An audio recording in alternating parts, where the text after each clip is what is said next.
Hello guys, আসসালামু আলাইকুম। আশা করি সবাই ভালোই আছেন। তো আজকে খুব গুরুত্বপূর্ণ একটা ভিডিও নিয়ে চলে আসলাম টিকটকের। তো আমরা সকলে কিন্তু টিকটক অ্যাপস কিন্তু ইউজ করি এবং টিকটক কিন্তু ব্যবহার করি, কিন্তু আমাদের অনেকেরই কিন্তু বাড়তি বাড়তি টিকটক অ্যাকাউন্ট আছে। আমরা অনেকেই টিকটকের বিভিন্ন কাজে মানে অনেক অ্যাকাউন্ট খুলি, একজনেরই 3টা 4টা 5টা 6টা অ্যাকাউন্ট থাকে, টিকটক অ্যাকাউন্ট থাকে অনেকগুলা। তো এত অ্যাকাউন্ট কিন্তু আমাদের প্রয়োজন হয় না। পরে টিকটক অ্যাকাউন্ট খোলার পরে আমরা বলি যে এত অ্যাকাউন্ট আমাদের প্রয়োজন হয় না, তো এত অ্যাকাউন্টে আমরা কি করবো? তো সেজন্য বাড়তি যে অ্যাকাউন্ট গুলো আছে বা বাড়তি যে টিকটক অ্যাকাউন্ট গুলো আছে, সেই টিকটক অ্যাকাউন্ট গুলোকে আপনারা কিভাবে ডিলিট করে ফেলতে পারবেন। আপনার যে মেইন টিকটক অ্যাকাউন্ট সেগুলো থাকবে এবং যে বাড়তি যে অ্যাকাউন্ট গুলো আছে বা বাড়তি যে অ্যাকাউন্টটা আছে, তো সেই অ্যাকাউন্টটা আপনারা কিভাবে মানে ডিলিট করবেন, ঠিক আছে? একদম পার্মানেন্টলি কিভাবে আপনারা আপনাদের ওই টিকটক অ্যাকাউন্ট গুলা ডিলিট করবেন, যে টিকটক অ্যাকাউন্ট গুলো আপনাদের দরকার নেই বা শুধু শুধু যে টিকটক অ্যাকাউন্ট গুলা খুলেছেন সেই টিকটক অ্যাকাউন্ট গুলো আপনারা কিভাবে ডিলিট করে ফেলতে পারবেন। তো সেটাই মূলত এই ভিডিওতে আমি দেখিয়ে দেবো। একদম পার্মানেন্টলি কিন্তু ডিলিট করে ফেলতে পারবেন। বা মনে করেন আপনার টিকটক অ্যাকাউন্টে বা কোনো ভিডিও বা ওই অ্যাকাউন্টটি ভালো না বা ক্ষতিকর বা এরকম কিছু হয়েছে আপনার টিকটক অ্যাকাউন্টে, তো মানে ওই অ্যাকাউন্টটি ডিলিট করার প্রয়োজন পড়ে, তো কিভাবে ডিলিট করবেন সেটাই আমি এই ভিডিওতে দেখিয়ে দেবো। তো চলুন ভিডিওটা শুরু করা যাক। তো তার আগে একটা কথা না বলে নাই, যারা এই ভিডিওতে লাইক দেননি তারা অবশ্যই ভিডিওতে লাইক দিবেন। আর আমাদের চ্যানেলটিকে যারা এখন সাবস্ক্রাইব করেন তারা আমাদের চ্যানেলটিকে সাবস্ক্রাইব করে পাশে থাকা বেল আইকনটি কিন্তু বাজিয়ে দিবেন। তো চলুন।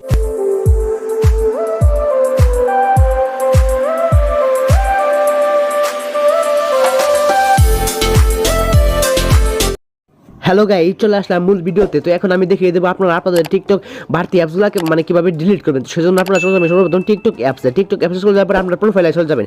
আপনাদের টিকটক প্রোফাইল আছে, সেই টিকটক প্রোফাইলে চলে যাবেন। তো আমি আমার টিকটক প্রোফাইলে চলে যাচ্ছি। আপনার যে টিকটক অ্যাকাউন্টটা সিলেক্ট মানে ডিলিট করতে চাইতেছেন সেই টিকটক অ্যাকাউন্টে চলে যাবেন। তো আমি আমার একটা টিকটক অ্যাকাউন্ট ডিলিট করে আপনাদেরকে দেখাবো। তো সেজন্য আমি একটা টিকটক অ্যাকাউন্টে চলে যাবো। আপনারা আপনাদের যে টিকটক অ্যাকাউন্টে ডিলিট করতে চাইতেছেন সেই টিকটক অ্যাকাউন্টে চলে যাবেন। তবে আমি একটা টিকটক অ্যাকাউন্টে চলে গেছে, ঠিক আছে? তো এই টিকটক অ্যাকাউন্টে কিন্তু পার্মানেন্টলি কিন্তু ডিলিট হয়ে যাবে। আজকের ভিডিওটা দেখলে কিন্তু আপনি কিন্তু টিকটক অ্যাকাউন্টে কিন্তু পার্মানেন্টলি ডিলিট করতে পারবেন। তো আমি আমার টিকটক প্রোফাইলে চলে যাচ্ছি। ফার্স্ট এটা আমার টিকটক প্রোফাইল দেখতে পাচ্ছেন। তো প্রোফাইলে চলে আসার পরে উপরে পাবেন 3 লাইন অপশন। এই প্রোফাইলটা আমি ডিলিট করবো। ডিলিট করার জন্য উপরে পাবেন 3 লাইন অপশন। ওই 3 লাইন অপশনে ক্লিক করে সেটিং অ্যান্ড প্রাইভেসিতে চলে যাবেন। সেটিং অ্যান্ড প্রাইভেসিতে চলে যাওয়ার পরে উপরে পাবেন সবার উপরে পাবেন অ্যাকাউন্ট নামের একটা অপশন। ওই অ্যাকাউন্ট নামের যে অপশনটি পাবেন ওই অ্যাকাউন্ট নামের অপশনে কিন্তু অবশ্যই ক্লিক করে দিবেন। দেওয়ার পরে নিচে দেখতে পাচ্ছেন ডেটিবেট অর ডিলেট অ্যাকাউন্ট, মানে সবার নিচে দিয়ে একটা লেখা দেখতে পাচ্ছেন, সবার নিচে একটা অপশন দেখতে পাচ্ছেন ডেটিবেট অর ডিলেট অ্যাকাউন্ট। তো এই লেখার উপরে কিন্তু আপনাদের ক্লিক করতে হবে, ঠিক আছে? আমি যারা দেখাচ্ছি আপনারা কিন্তু তাড়াতাড়ি করবেন। করার পরে সবার নিচে দেখতে পাচ্ছেন ডিলেট অ্যাকাউন্ট পার্মানেন্টলি, সবার নিচে দেখতে পাচ্ছেন ডিলেট অ্যাকাউন্ট পার্মানেন্টলি, ওইখানে ক্লিক করবেন, ঠিক আছে? অন্য কোনো জায়গায় ক্লিক করলে কিন্তু হবে না। ডিলেট অ্যাকাউন্ট পার্মানেন্টলি, এই যে লেখাটি এই লেখাটার উপরে ক্লিক করে উপরে দেখতে পাচ্ছেন স্কিপ নামের একটা অপশন আছে। উপরে একদম উপরে কর্নারে দেখতে পাচ্ছেন স্কিপ আছে, ওই স্কিপে ক্লিক করে দেবেন। স্কিপে ক্লিক করে দেওয়ার পরে নিচে একটা টিক অপশন দিবেন। এখানে খালি জায়গাতে একটা টিক অপশন দিবেন। তারপরে এটা ইনেবল হয়ে যাবে। তারপরে কনফার্মে ক্লিক করবেন। তারপর আবার কন্টিনিউ ক্লিক করবেন। আপনারা কন্টিনিউ নিচে দেখতে পাচ্ছেন কন্টিনিউ, ওই কন্টিনিউ অপশনে ক্লিক করবেন। কন্টিনিউ অপশনে ক্লিক করার পরে এরকম ইন্টারফেস চলে আসবে। আপনি যে অ্যাকাউন্ট দিয়ে বা যে ফোন নাম্বার দিয়ে বা আপনি যে ফোন নাম্বার দিয়ে টিকটক অ্যাকাউন্টটি খুলেছেন সেই ফোন নাম্বারে একটা ভেরিফিকেশন কোড যাবে।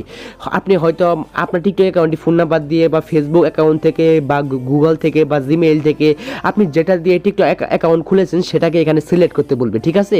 তো এখানে আপনাদের সামনে অপশন চলে আসবে। আমি ফোন নাম্বার দিয়ে টিকটক অ্যাকাউন্টে খুলেছিলাম, সেজন্য আমাকে ফোন নাম্বারে একটা ভেরিফিকেশন কোড দিতেছে। তো আমি আমার ভেরিফিকেশন কোডটা কিন্তু এখানে বসিয়ে নেব। তো আপনাদের ক্ষেত্রে ভেরিফিকেশন কোডটা কিন্তু মানে ইমেইলে হতে পারে বা ফেসবুকে হতে পারে বা আপনাকে সিলেক্ট করতে বলবে, ঠিক আছে? তো আপনি সিলেক্ট করবেন। তো আমি যেহেতু ফোন নাম্বার দিয়ে ভেরিফিকেশন খুলেছিলাম, তো সেজন্য আমি ফোন নাম্বারটা আমি দিয়ে নিচ্ছি। আপনারা আপনাদের মতন সিলেক্ট করবেন। জিমেইলটা খুললে জিমেইল সিলেক্ট করবেন, তারপরে ডিলিট অপশন ক্লিক করে দেবেন, তারপরে বসিয়ে দেবেন ভেরিফিকেশন কোডটা বসিয়ে দিয়ে ডিলিট অপশনে ক্লিক করে আবার ডিলিটে ক্লিক করে দেবেন। এই যে ডিলিট অপশন, ওই ডিলিট অপশনে ক্লিক করে দিলে কিন্তু আপনার অ্যাকাউন্টটি কিন্তু পার্মানেন্টলি ভাবে কিন্তু ডিলিট কিন্তু হয়ে যাবে। তো আমার অ্যাকাউন্টটি কিন্তু ডিলিট হয়ে গেছে, দেখতে পাচ্ছেন আমার অ্যাকাউন্টটি কিন্তু একদম পার্মানেন্টলি কিন্তু ডিলিট হয়ে গেছে। এটা আমার অন্য অ্যাকাউন্ট, এটা আমার কিন্তু অন্য অ্যাকাউন্ট। তো এরকম করে কিন্তু আপনি আপনার বাড়তি অ্যাকাউন্টগুলো কিন্তু একদম পার্মানেন্টলি কিন্তু ডিলিট কিন্তু করে ফেলতে পারেন। আমি যেরকম করে দেখে দিলাম এরকম করেই। তো এরকম গুরুত্বপূর্ণ ভিডিও কিন্তু আমাদের চ্যানেলে আপলোড করা হয়, সেই ভিডিওগুলো আপনারা দেখতে পারেন, তাহলে কিন্তু আরও অনেক কিছু শিখতে পারবেন। তো এটা ছিল আজকের মূলত ভিডিও। তো ভিডিও যারা লাইক দেন তারা ভিডিওতে অবশ্যই লাইক দিবেন। আর এরকম ইন্টারেস্টিং গুরুত্বপূর্ণ ভিডিও যদি আপনারা প্রতিনিয়ত পেতে চান তাহলে আমাদের চ্যানেলটিকে সাবস্ক্রাইব করবেন, সাবস্ক্রাইব করে পাশে থাকা বেল আইকনটি কিন্তু অবশ্যই বাজিয়ে দেবেন। তাহলে এরকম নতুন নতুন ভিডিও নোটিফিকেশন সবার সামনে আপনার সামনে চলে যাবে।